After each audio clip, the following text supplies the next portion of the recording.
His game garnered a lot of attention back in February thanks to his runner-up finish at the Honda Classic. You might recall ultimately lost in that playoff to Chris Kirk, but still earned 300 very valuable FedExCup points. And it's been a strong season, really on the whole, for young Eric Cole. 31 starts, that runner-up finish to Chris Kirk, 3 top 10s, 9 top 25s, 10 missed cuts this season.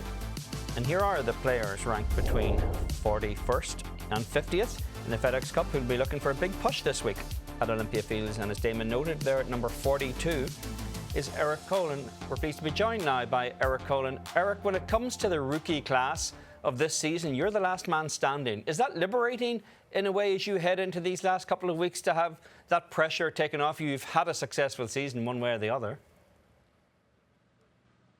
Yeah, no, it's great. It's more just, I'm just happy to be here. And, anyone that played this year, this is kind of where you want to be at this time of year. And as a rookie, it's definitely a hard spot to be. So I'm happy to be here in Chicago this week.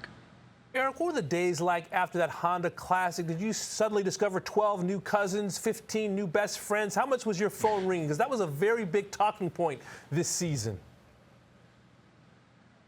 I got a little bit of attention for it, but that was cool. That's something that comes with good golf. And I think it being my hometown tournament, living down in South Florida now, definitely made it a little more special. But like I said, it's one of those things that comes with good golf, and that's what I'm trying to do. So I welcome it. That good golf moved you inside the top 70 to make the playoffs back at the Honda, Eric. You haven't been anywhere close to losing a spot in the top 70 since. Was it ever on your mind at all? Was there any awareness of where these cutoffs were coming, or were you just figuring what you did on a day-to-day basis was going to take care of it? I think it's kind of both of those things. Like it's on my mind a little bit, like in the back of my mind. But if you focus on all the little stuff and do all the little things right to prepare for each tournament, then it kind of takes care of itself. So I mean, I'm definitely watching it all year and paying attention to it when maybe it's not a tournament day or something. And then once the tournament rolls around, I'm trying to play my best and do everything I can to have a good week. Eric, your resume is quite diverse. Mini Tour legend, Monday qualifying, back injuries. You've caddied. In what ways have those experiences made you tougher and prepared for weeks like this one? I think, the road to get here was definitely a little longer than I would have, if I was writing a script, I wouldn't have had it laid out quite like that. But, it made me appreciate being here and, playing any event on the PGA Tour. And I think it's, all that stuff, when it happened, the back injury and stuff, it kind of made it to where, I'm trying to play good golf and I'm trying to have a career on the PGA Tour. But if it didn't work out, then it wasn't going to be the end of the world. My life was still going to be okay. And I think that almost takes a little pressure off of your golf and kind of lets you play a little freer to know that, golf is, while it's important and I'm trying really hard, it's not the most important thing sometimes. Eric, you're extremely humble. You've won some 60-odd tournaments, north of 55 on the mini tours. My kids keep their trophies on the windowsill so all the neighbors can keep them. Where do you keep all of those trophies that you've won? Well, the one thing about playing mini tour golf is there's not really a lot of trophies. They're more of smaller events, and you're just kind of, it's almost like gambling a little bit, where you're just going out there with 50 guys or something like that and playing to see who's the best that day or that 2 days. So there's not a ton of trophies involved, but I am very proud of those mini tour wins. And, there's a lot of good players out there that maybe people at home might not know, but the depth in golf is pretty crazy, and it took me a long road to get here. So. You mentioned the long road to get here, Eric. It was a bumpy road when you did first get to the tour as well. You missed your first 4 cuts. What changed for you? Was it just something as simple as getting comfortable out there? I think that probably played a role. I also had a little bit of a weird start to the year. I had COVID in Napa, and then I had my club stolen in Vegas. So it wasn't I also missed some of those cuts by 1, I think. So I wasn't playing terribly, and I had a few odd things happen. So, I didn't go into a full panic or anything. I kind of just tried to stay the course and keep doing what I was doing, and hopefully the coin would flip to the other side, and maybe I'd get some good breaks, and it seemed to work out that way.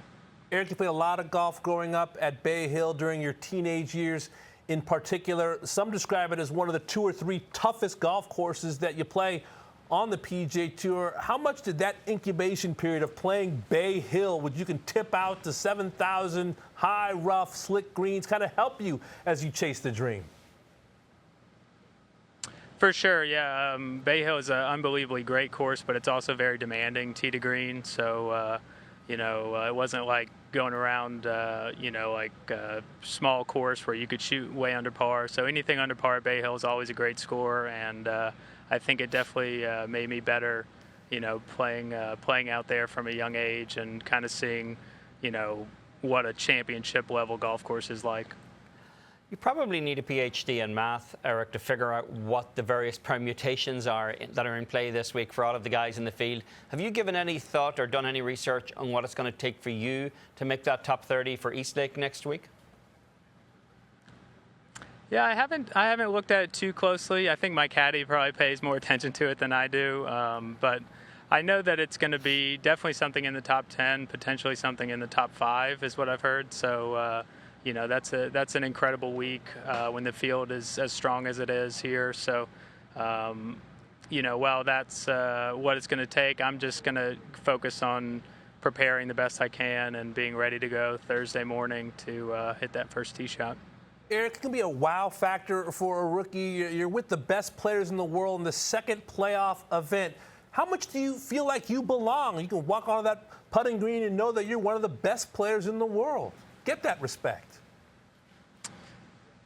Yeah, no, I mean, it feels good for the most part. I've had people ask me if I'm surprised to be here or not. And for me, it's more just I'm excited and I'm very happy to be here.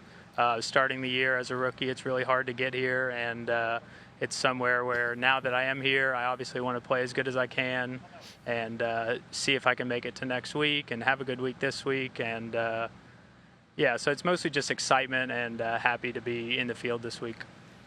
We've seen you collect a lot of first-place checks on the mini tours, Eric, but officially your PGA Tour winnings were $28,000 before you joined this season. You've added a little over $3 million to that since. Have you bought something nice with the proceeds?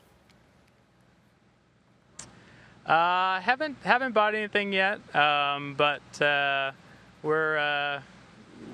got my eyes on a few things, so. But I'm not a real big spender, so I'm not sure. My fiance's a financial advisor, so I might have to run it through her first. Take your time, buddy. Too many stories of athletes spending a little too liberally through the years. Congrats on all your accomplishments, Eric. Have a great week. Thank you very much. Thanks for having me on.